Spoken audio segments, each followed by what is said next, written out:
Welcome to Between the Scene podcast. My name is Peter, and I'm joined by my buddy Luke. Hi guys, I'm Luke. So today, on this episode, we're going to be talking about The Silence of the Lambs. It's a really well-known Best Picture winner from 1991, starring Jodie Foster, Anthony Hopkins, Ted Levine, and a few other big names. This one I'm really excited about. This is one of my favorite movies of all time.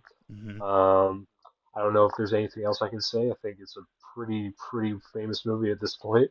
Um, I don't know if there's anything you want to say, Peter, but I'm really stoked for this one, and we got a lot to discuss on it, and I'm really excited for it. Yeah, So, I'm excited about it too. Let's just dive right in. all right.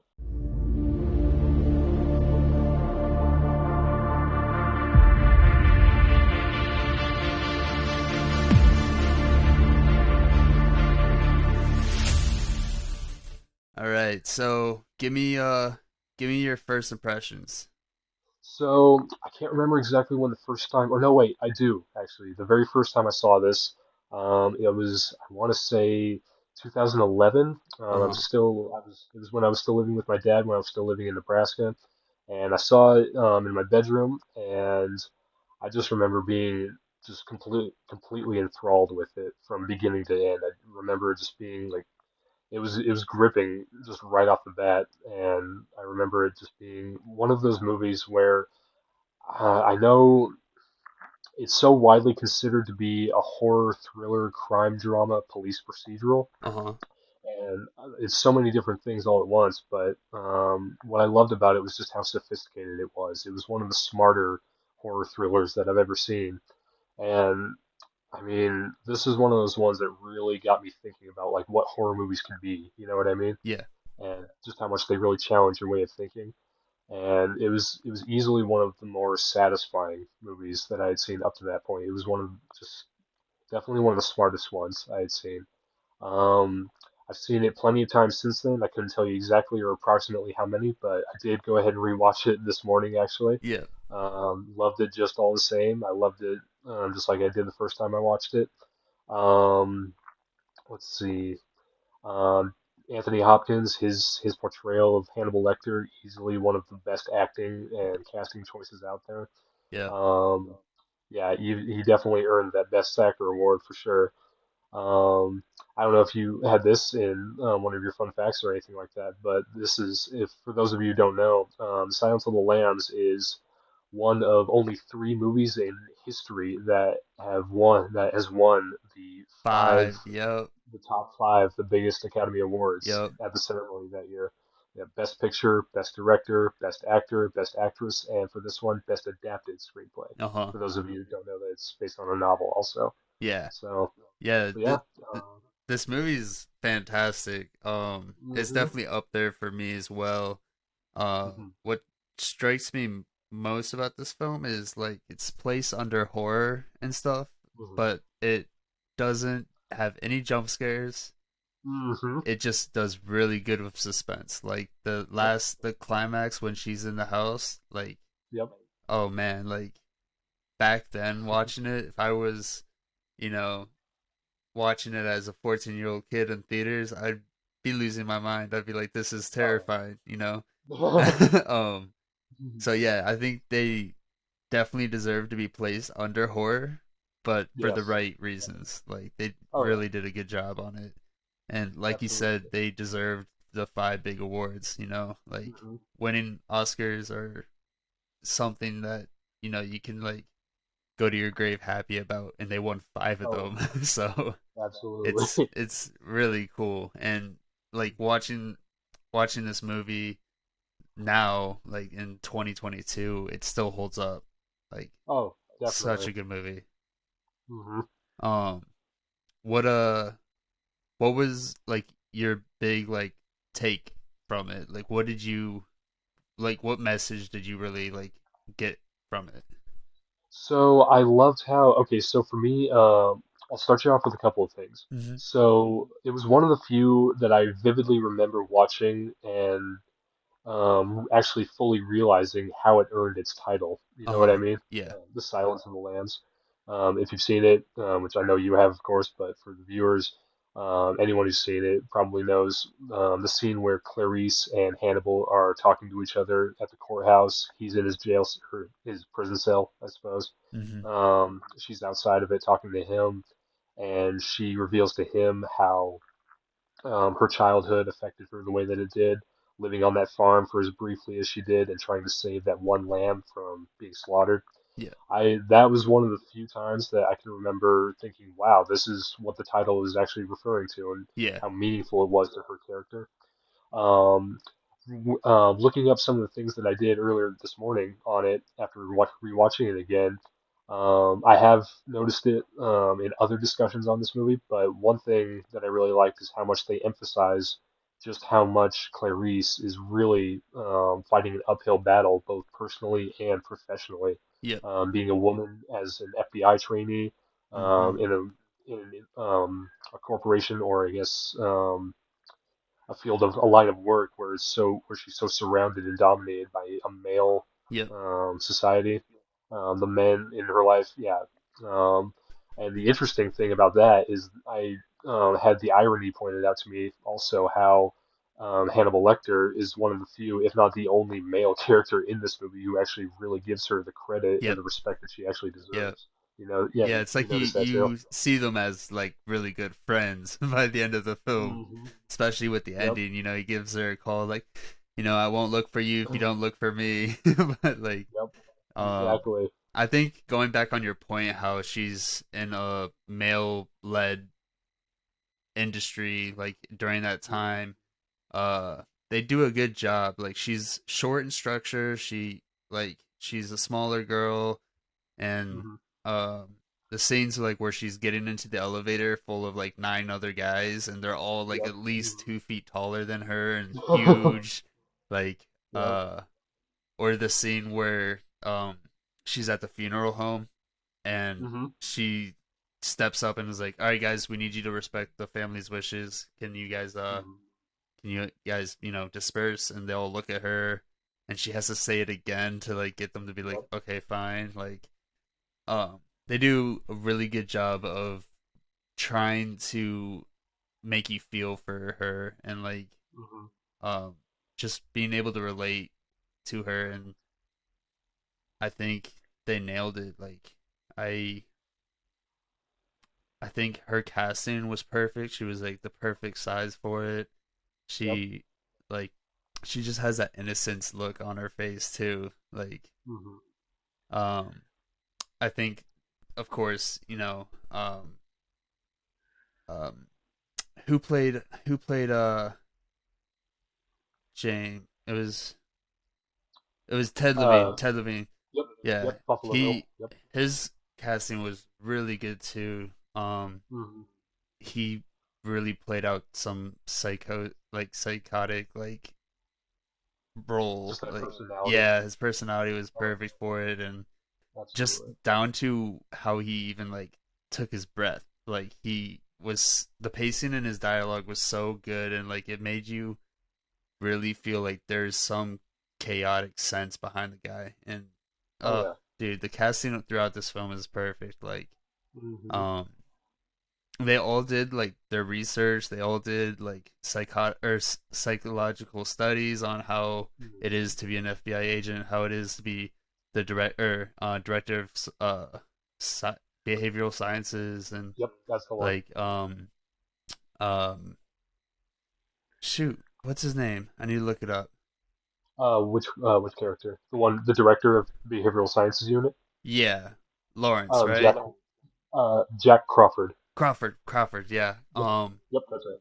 So like I was going through the behind the scenes and I was watching how he actually his character was based off of John. It was another FBI uh special agent kind of guy, and Okay. like he really did his research to like really take his characteristics and apply them into the movie. Hmm. And um even going back down to uh Levine, like he his character was based on three serial killers.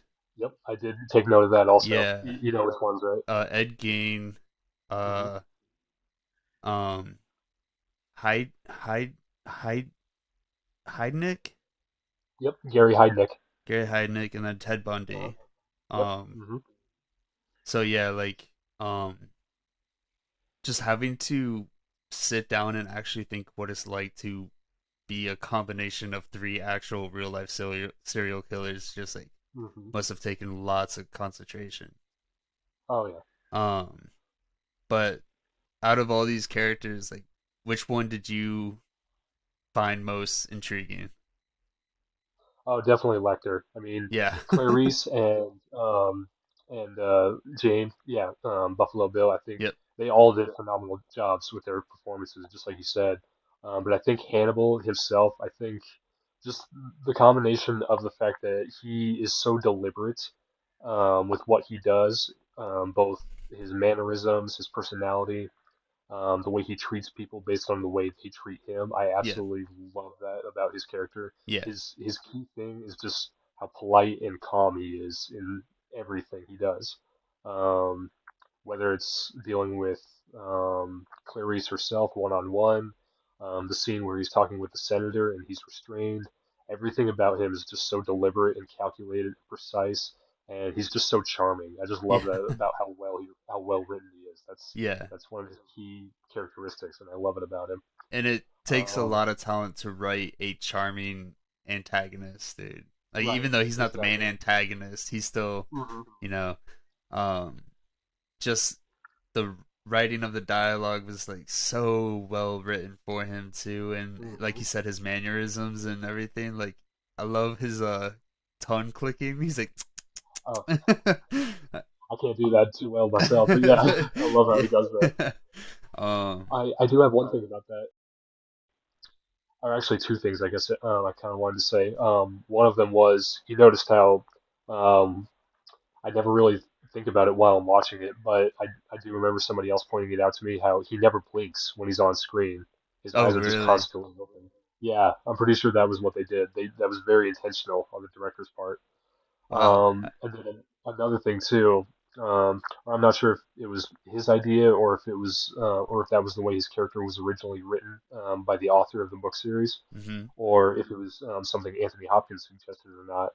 But another thing on that too, on that same note, I know that for a good portion of the scenes, or a good chunk of the scenes that um, where he and Clarice are talking to each other one on one, First time or if second time?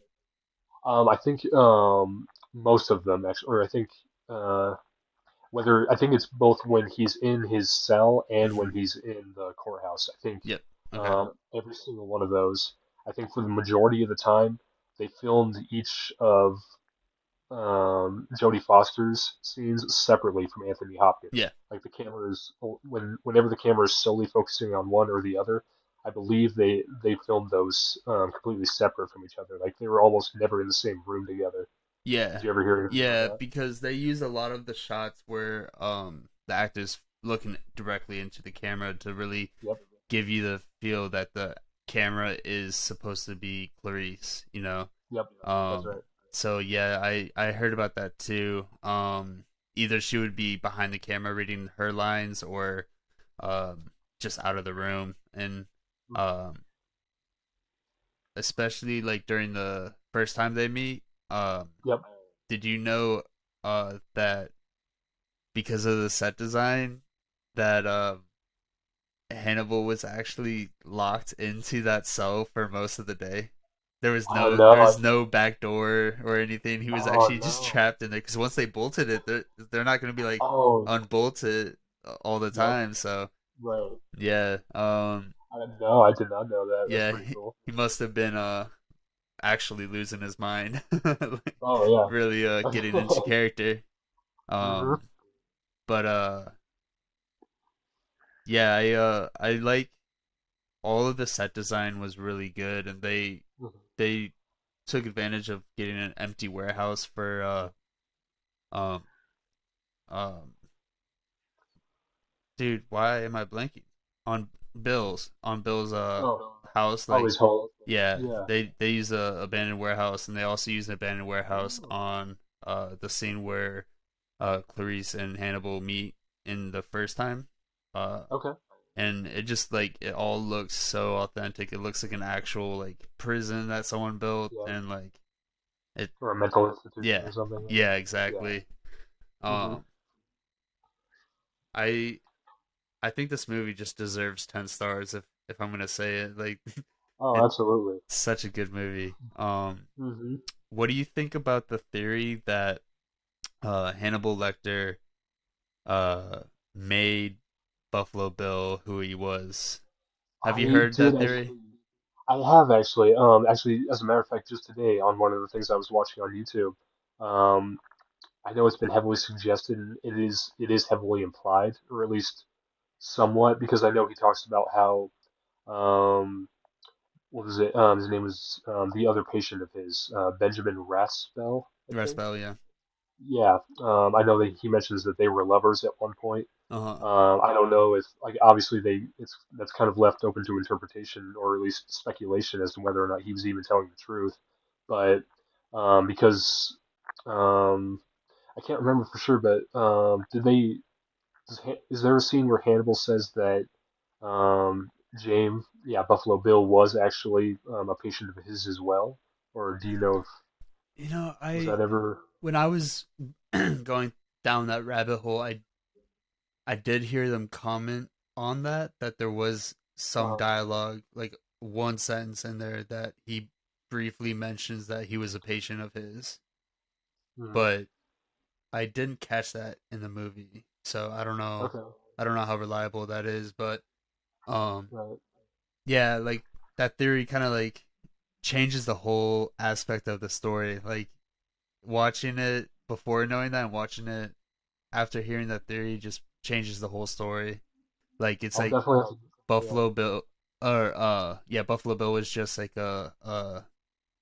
like an insurance card Oh, for Hannibal to just get out of prison one day. He was his last right, resort to like if he were to get caught one day, right. he created a monster himself Hmm. to help capture so that he could somehow escape. I It's a very Yep. far fetched theory, but I can it see it. Yeah. it does have some points like towards like credibility, like it Yeah. It's definitely plausible.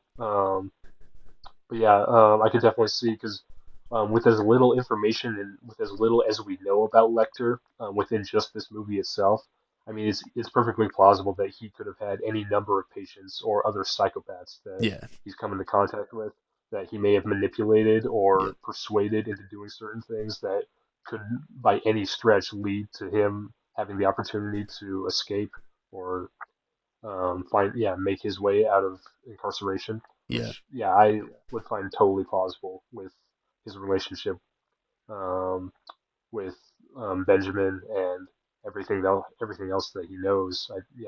I think that would be perfectly plausible. Hmm. You know what blew my mind when I was going through trivia? Uh, Did you know George A. Romero is in this film?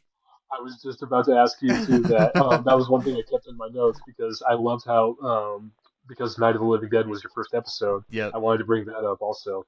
Yeah, in the courthouse scene when they're dragging Yeah. Clarice away after she grabs her case file I back. thought Yep. he looked familiar, dude. I was like, He doesn't. It's so weird because he doesn't like. I'm so used to how seeing pictures of him of how he looked like around the time he died, uh-huh. as opposed to back then. But Yeah. yeah, he looks completely different. I'm so used to seeing him with glasses or something Uh-huh. like that. And in this one, yeah, he looks totally different than he did recently. Yeah. But yeah, I That thought that that was one pretty blew me cool. away. I was like, no way, dude. um um, on that same note, yeah. you know who Roger Corman is? Was he a was he one of the producers? He's a director, a really well-known director What was himself, the or name? Roger Corman. What did he do? I, let me double check and see really quick. Actually, I have him in my notes, but um, do you? Let's see. He's known for a lot of B movie or science fiction horror movies from back in the day, like during the 50s and 60s, I think. Uh-huh. But let me double check and see if there's anything you might know him for, like right offhand. The scene that he's in when what was it? When Jack Crawford is on the phone with that man at I want to say the senator's office um, in Tennessee, I think, Yeah. or or West Virginia, or whichever one it was. Yeah, he's on the phone with Jack Crawford, and he's telling him about how, or he's the one asking him if he's the one who sent Clarice in with that phony deal to give to Lecter. Do you remember that scene? Yeah. You do? Yeah, yeah, yeah. Okay, so yeah, that was Roger Corman. The movies he's known for, let's see. He is best known for, let's see, he's known as the Pope of Pop Cinema. He was known for doing a lot of adaptations of Edgar Allan Poe back in the 50s and Mm, 60s. Let's see. He's worked with a ton of different actors: Peter Fonda, Jack Nicholson, Dennis Hopper, Bruce Dern, Sylvester Stallone, ton of different people. okay. Um, let's see, occasionally minor acting roles. Um, Oh yeah, if you look at all kinds of movies from, especially horror or thrillers from the 50s and 60s, I think his name will pop up quite a bit. So Yeah. I just thought that was a really another really interesting cameo they threw in there. Yeah. Yeah. Um Hmm. One thing I thought was really cool was, on the popular movie poster of Silence of the Lambs that has Uh-huh. Clarice with a moth. Yep. Did Yep. you know that if you look on the moth's head where it's supposed to be like a skull, it's actually Uh-huh. a painting of naked ladies making a skull. No, I didn't know that Dude, either. that Let me look at that. look at that up. Look that up, man. I'll put that on the Yeah. screen for the viewers, but apparently I have to look at my notes for to remember the name, but it's a painting from Salvador Dallas? Dali. Salvador Dali. Dali, yeah. Um Yep. Hmm. it's called Voluptuous Death. And Oh. yeah, if you look closely enough, you'll see it's actually a painting of like five or six naked ladies. Let me see if I can't enhance the image or not. Maybe.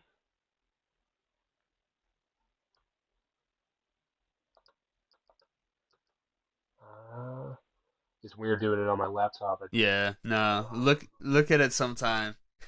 But yeah. Okay. yeah, it's pretty a cool little Easter egg. Okay. So I was before this podcast, I was going I have to every time I do a podcast on look at CinemaSins. Uh-huh. Dude, Yes. Yes. it Yes. Yes. has so many mistakes in it. Like Yes. I one know. of them was at the end when Clarice Yep. is in the house and she shoots Buffalo Yep. Bill, uh Yep. the lights turn on. Yep.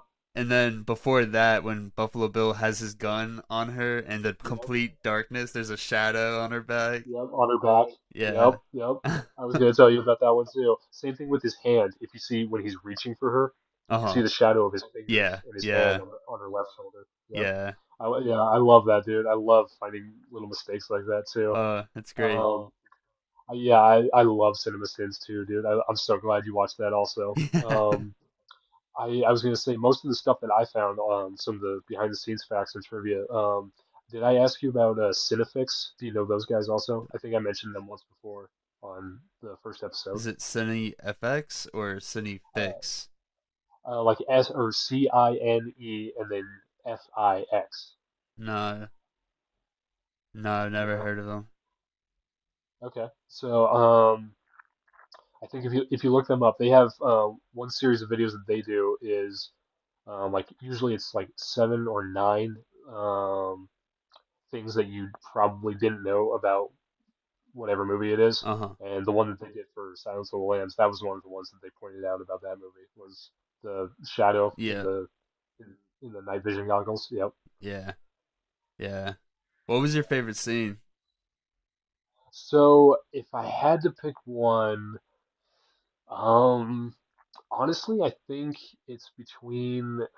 It's hard to say between when Clarice and Lecter first meet Uh-huh. and the entire sequence from when Lecter's escaping that cell in the courthouse and Mm-hmm.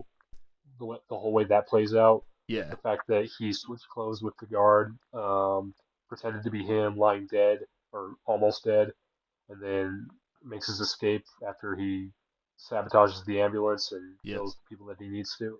That whole sequence, I think that was probably that. I just think it's the most enthralling out of the whole movie for me Yeah. personally. Yeah. It it reminded me of like the Joker and his escape in Oh The yeah, Dark The Dark Knight. Knight. Yeah. Yep. Oh yeah. Um like I feel like this movie had a lot of parts in it that future movies and TV shows like kind of like stole from. Oh yeah. Have you ever watched It's had a huge influence. Oh, go ahead. Blacklist? No, I don't think so. I don't think I've Uh heard of it. well, it has James Spade in it. He's I think he's like one of my favorite actors, but it's pretty much about an FBI agent uh who gets called in. Actually, she gets flown in to a secret base or headquarters or something, and this I wouldn't say mobster, but this high ranking like kind of like cabal guy or something. Like he's like high end like assassin kind of deal. I don't know how to like a hitman or something. Like he does drug deals, he does hits, he all that Oh stuff, yeah, and high um profile like criminal. yeah, high Like profile yeah, criminal, yeah. yeah. And Okay. like it's kind of the same thing where he's like in a little prison cell and he has to like help her like capture all these serial killers or cabal members and stuff like that.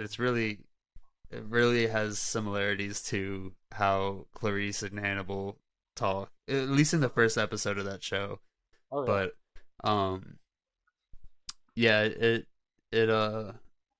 I feel like there are definitely some shows and movies that kind of took the whole um uh like cop using the bad guy to get more information on other Mhm. like bad guys, and yeah,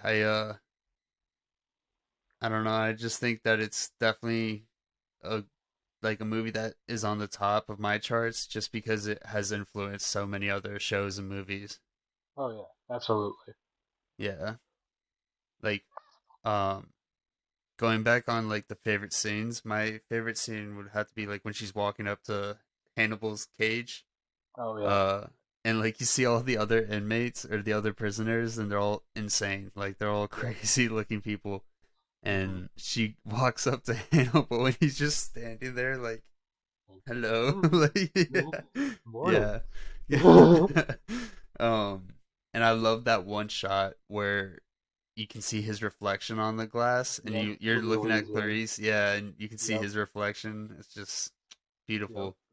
Mhm. Um and then another favorite shot of mine was during his prison escape, uh the shot where he's like going over the radio or the tape Oh, player, and the opera music. the shot that cranes up and you just see him like a Shawshank Redemption kind of Yep. angle, like Mhm. beautiful, dude. It was so I like beautiful. how it is. I love how. I wonder if that might have had anything to do with influencing Shawshank, since this one came out just a few years before that one did. Yeah, I thought that's pretty funny. yeah. My buddy Eric or my buddy Tony and I did Shawshank Redemption as our last podcast. That's right. That's right. Um, that was a fun one to review and talk Okay. about. Um, but yeah, like I think this movie definitely remains like remains a good watchable movie to this day, except for the Mhm. whole like transgenderism movement kind of There's yeah. being like this Uh, movie's offensive and all that, and I can kind of see that, but the director and one of the producers backed it up and saying like it wasn't like really meant to be offensive. It's just supposed to but display a guy who's lost in his mind and mhm. is trying to find out who he really is and stuff. And well, I think or sorry, did you want to No, elaborate go on for that it. some Go more? for it. Go for it. Okay. I was going to say, yeah, to kind of elaborate on that myself. Yeah, I've read up on how, yeah, the director Jonathan Demme, he expressly wanted people to know that, yeah, the character of Buffalo Bill, he wasn't meant to be an offensive portrayal of the LGBT community by any means Mm-hmm. whatsoever. He was just a man who went through years and years of systematic abuse, Yep. and because of that, he just hated his own personal identity so much that it caused him to want to be as far away from that as he Y- physically could be. Yeah. So, right, yeah, it wasn't meant to associate transgender or anyone with any kind of um, non-heterosexual identity Yeah. with violence or psychopathy or anything like that. Yeah. So yeah, I think they did a clear enough job to Yeah. distinguish that and make that Absolutely. apparent. So I don't think anyone should really be offended by it. They should just right, look at it in the shoes of the storyteller. hmm Um, like you pointed out, like he's just trying to get as far away from the identity that he has because he hates it so much, and hmm it's just I don't know. I think everyone just gets offended too easily nowadays. yeah, I think just when they're not willing to see like what the intention was, even if Yeah. it isn't super clear to begin with, that's Yeah. where Yeah, yeah, like the intention wasn't to bash right, transgender people. It was to just make a really good uh horror character, you know. hmm And yep, I don't think anyone should be offended by it, but right. that's just me. Um hmm Yeah, I totally agree. I completely agree. um what was what was like if you could choose one shot out of the whole film, like remains, or actually no, how about this? What was your favorite dialogue in it? Oh yeah. I know. I remember you mentioned, yeah, asking if I could, yeah, or you suggested looking into interesting dialogue. Um, so I know this isn't for me, mine personally, but I know everyone pretty much always associates the fava beans and a nice Chianti. I think that's probably the most iconic line in the whole movie. Yeah. What is there though? I think. I know if I were to look through some of Hannibal's lines, because whatever it is, if I did have to choose a favorite, I'm sure it would be something that he Dude, said. Um, yeah, my favorite is oh mom, love your suit. that's it. That's what I was gonna tell you about. Can I tell you why? Yeah. I did put that in my notes because actually, yeah, you get what that was hinting towards, right? Yeah. What it was Yeah. meant to, yeah, refer to. Okay, so there's that, and then here's another Well, little interesting. explain it to the audience. Okay, so yeah, or at least from my perspective anyway, Mhm. what it registered with me as was obviously he's giving her information about Buffalo Bill, even though it's really just vague details, some true, some not so true, Yeah. and obviously it's supposed to help them figure out his whereabouts, his identity, what he's doing, and what he's planning on doing, and how to save the senator's daughter, Catherine. Uh-huh. So yeah, after he's done taunting the senator about breastfeeding her daughter and then what could potentially happen to her as Buffalo Bill's victim, and then Yeah. what that would do to her physically. So after that, yeah, he finishes by saying, "Oh, Senator, one more thing. Love your suit."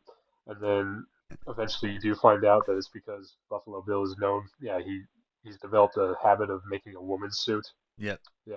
So yeah, for Yeah. anyone who didn't know, that's I thought that was some pretty interesting dialogue right there. I'm glad you Yep. pointed that out. Yeah. And I then love one other one I noticed too. The past couple times I watched it was when Clarice is walking with Chilton. Yeah, Uh-huh. Dr. Chilton at the Yeah. beginning when yeah she's on his way or she's on her way down to Lecter's cell. Yep. He starts telling her about how where was it? Um, he says something to her about, oh yeah, that's right, how she'll be the first woman that he's seen in some odd years, like 8 years or something like Uh-huh. that. So, and yeah, like we talked about how Clarice is in a really male-dominated profession, and Mhm. how a lot of the guys that she runs into along this journey and end up either hitting on her or either treating her like she's just a woman or like she's inferior somehow. Yeah, Um, One thing I noticed Chilton had said to her was something about how she's definitely in Lecter's taste. And then he yeah, goes, so to speak. yeah, Did you catch that at yeah, all, or you got what yeah. I mean by that? There Get was by that? Okay. there was another line where it was on the same playing field as that, where they were using not metaphors. Hmm. What, I don't know what the term would be, but oh, let me think. I can't. I don't want to spend too much time thinking on it, but there was another line where it was on the same basis of that, where it's just a play on words, Uh, and that just goes back to like how well written this movie was, and hmm. like kudos to the writers. Or like obviously most of the dialogue was actually word for word in the book, but Right. Yep. um for like here and there was like the writing was just so well put together that it kept the authenticity of the characters, and Hmm. just overall just well done to them. Like, Oh yeah. yeah. Um Um, go Go for it. ahead. No, go for Oh, it. okay. One other bit of dialogue I was going to mention too. Yeah, actually, I think what I really liked, especially in Clarice and Lecter's first meeting, was when she finally does kind of start to falter, and she tries to segue into that questionnaire, Yeah, and he catches her and calls her out on it. Um, what did you think of how he just immediately starts talking down to her and just makes fun of her accent. that yeah, her hair, yeah, her background, her appearance, and yeah, how she's barely one generation away from poor white trash. Yeah, Um, yeah, I just something about the way he goes about like leveling all those insults at her. I like obviously it's meant to be unpleasant, but it's I just yeah, it definitely tells you a lot about his character in just that one scene. yeah, and like the Um, fact that he never met her before, and he's able to use his psychology training to like make yeah, a background, or what is it called when they make a profile profile? or Yeah, when they yep, profile them, like nailed it. yep. During that, he improvised the whole Southern accent thing. Oh, really? Yeah, and her, To West Virginia. Yeah, that. yeah, yeah, and Okay. they kept Clarice's reaction Uh-huh. from the very first take they took of that, because it was Oh, just so okay. authentic. Because she was like, that was offensive. Like Yeah. she Oh, actually yeah. like, yeah, felt hurt from it. So Yep. nothing like capturing real authentic emotions from actors. Yep. Like, Oh, yeah. yeah. Um, is there anything you would change about this movie? I don't think so. Other, because honestly, um, were you actually, now that it just popped into my head, that other play on words that you were thinking of, Uh huh. was it possibly the like Lecter's very last line when he says, having an old friend for dinner? Is that what you were Yes, yes, thinking of? yes, It yes, was? yes. Okay. Yeah, Good, yeah, good, good, yeah, good. Right on. I'm glad I yeah, thought of that. yeah. Um, like that one was easier to catch than the other Yeah. one, but Oh it was still just like it was, yeah. it was good writing. It's so perfect. um, as for me, I don't think I would change anything, but I would definitely like to see it kind of go with that theory that we discussed earlier about Oh yeah. how, like, I would like to see just a version of that actually being like fact, that Hannibal Oh yeah. was, or Buffalo Bill was Hannibal's patient, and Hmm. like that's how he used them as leverage, or not leverage, used them as uh like an insurance card. Like he was like, Right. Right. oh, I'm Instrument gonna use or him to escape prison one day, and yep. yeah, yeah, I thought that was Hmm. cool. Or a pawn, I guess, in his whole Yeah, scheme. yeah, Yeah, that makes sense. But yeah, I don't think. Yeah, I think I agree. I don't think I would really change anything about it either. I think it's pretty much all around just a perfect movie for me. With other than the few mistakes that movies like this always make. I think, Yep. Yep. yeah, I think it's just all around just a great thriller. What do you think about the other Hannibal movies? So yeah, interestingly, okay, so I have seen Red Dragon in its entirety. I'm pretty sure. I don't vividly remember when I sat down and watched the entire thing, but I've pretty much seen every single scene of it enough to know I know I've seen the whole thing. Mm-hmm. And that one was really, really well done. Even if it does still kind of feel um, like it came out. I forget how many years later. I think it was in 2004 that one came out in. But Hannibal? no, Red Dragon. I thought Red Dragon was the first one.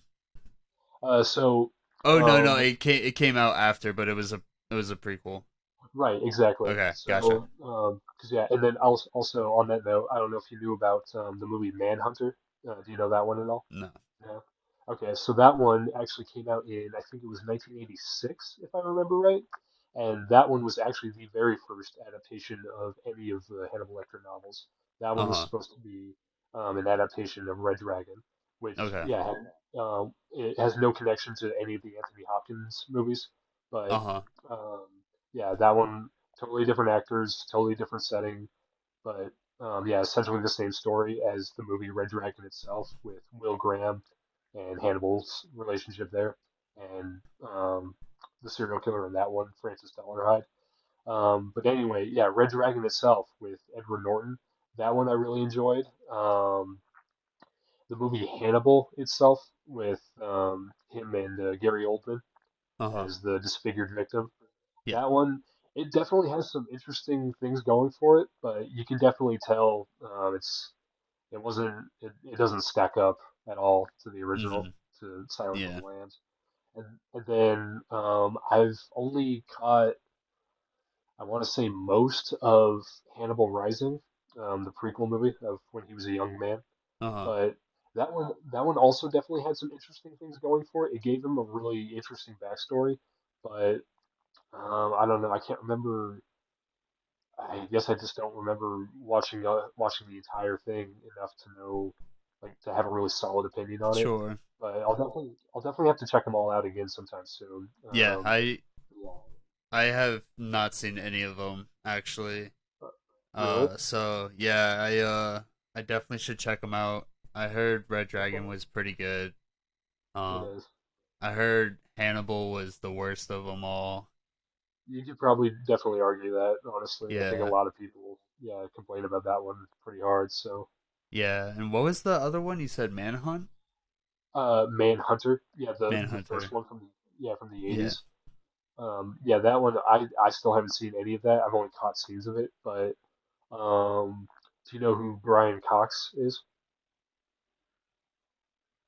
No. Okay. Have you told me if you've seen any of the X-Men movies by chance? Yeah. Yeah. You have. Okay. So in the second one, X2, I don't know if it's been a while or if you've seen that one It's in been its a long entirety. time. Yeah. Okay. Do you remember the character William Stryker at all? Can't say I remember. No. Yeah. Okay. So he was the one in that one who was responsible for turning Wolverine into what he is, Yeah. with his skeleton and all that. So the actor who played him in that one, yeah, Brian Cox. He's done a lot of other things. Braveheart. He was in the beginning of that. Okay. Yeah, he played William Wallace's uncle, who took him in after his father was killed. But yeah, anyway, he is the one who played Hannibal Lecter in Manhunter. So if you ever get a chance to check that out, I heard he did a pretty decent job in that one. Yeah. And then have you seen any of Hannibal Rising? No. Any of it at all? Okay, No.